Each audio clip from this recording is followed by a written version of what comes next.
Hey, you clicked dancing troll! You were totally right. You're so smart. I'm being so kind because I know that nobody clicked on this video. Anyway, so yeah, it was totally crazy. I got my binoculars and I looked around through them and I saw this weird little thing. It was like, well, you know how Smurfs are described as being like a few apples tall? Well, this thing was like 2 apples tall.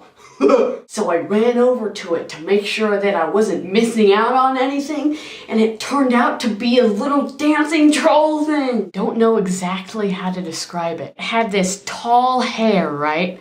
You kind of just knew that once it got older, this hair would fall out and it would be like a little shriveled bald thing.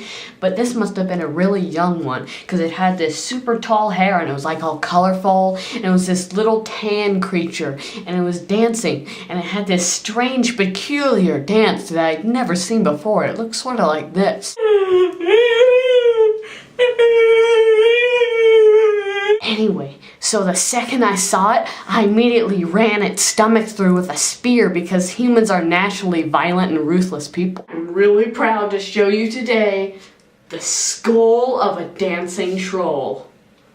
What? Now, I know what you're thinking. You're thinking, you know, I'm not sure about it, but this kind of looks a bit like those human skulls I see sometimes. I don't blame you. After careful observation, you can see the similarities between the two, but that's not the case. Even though these strange dancing trolls are only 2 apples tall, they have totally enormous heads. You gotta see these things. They're like these little spindly bodies, and then big head.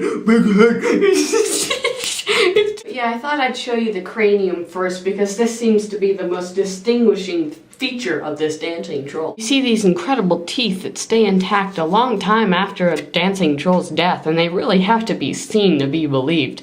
I mean, you have to sit back for a second and think how they actually chewed food with these amazing little things. And if you turn this skull upside down, you can see such a small space for where their brain would go.